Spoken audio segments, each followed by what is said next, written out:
Hello, tu es sur la pensée du jour, ici c'est Élise et aujourd'hui le sujet c'est ne rien faire par soi-même.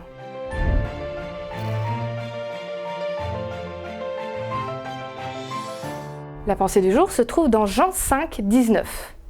Jésus reprend la parole et dit « Oui, je vous le dis, c'est la vérité. Le Fils ne peut décider lui-même ce qu'il doit faire. Il voit ce que le Père fait et il fait seulement cela. Ce que le Père fait, le Fils le fait aussi. » Quand j'étais petite, j'ai failli déclencher un incident diplomatique entre ma famille et une autre. Mes parents, ils avaient des responsabilités dans l'église qu'ils fréquentaient. Et un jour, quelqu'un téléphone, c'est moi qui ai répondu. Et je devais avoir, je sais pas, 6 ans, 7 ans peut-être.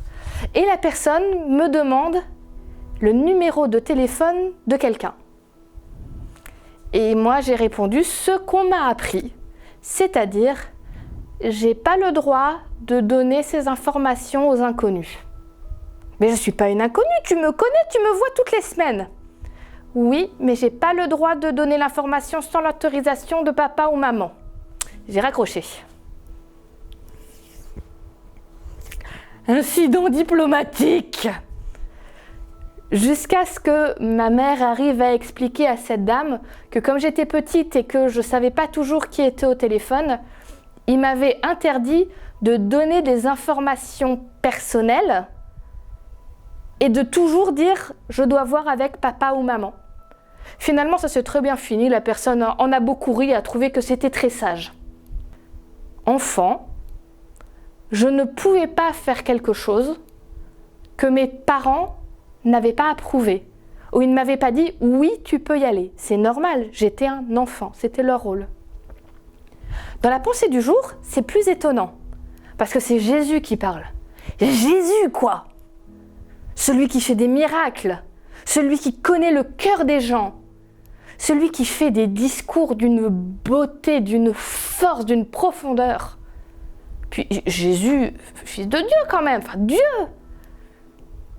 Et lui-même, il dit, moi Jésus, je ne fais rien tant que le Père ne m'a pas dit de le faire. Si le Père ne le fait pas, je ne le fais pas non plus.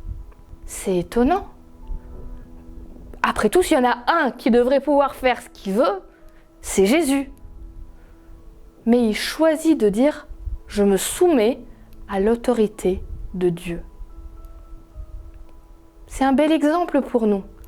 Et ça nous rappelle que l'obéissance à Dieu, c'est pas juste pour éviter de faire une bêtise ou éviter de se tromper. Parce que ça, Jésus, comme il connaît les cœurs, il risquait pas grand-chose. On obéit à Dieu parce qu'on l'aime, parce qu'on le respecte, parce qu'on lui fait confiance. Jésus, il nous a donné le meilleur des modèles. Moi, j'ai envie de le suivre. Je voudrais te proposer aujourd'hui, à différents moments de ta journée, de dire à Dieu la même chose que ce que Jésus a dit.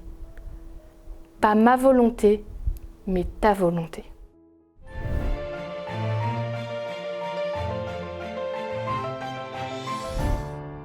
Merci beaucoup d'avoir été avec moi sur la pensée du jour. J'espère vraiment qu'elle va t'aider pour ta journée. Si ce n'est pas encore fait, n'oublie pas de t'abonner. Mets-nous un petit pouce en l'air, un commentaire. Moi, je te dis à demain pour la prochaine pensée du jour.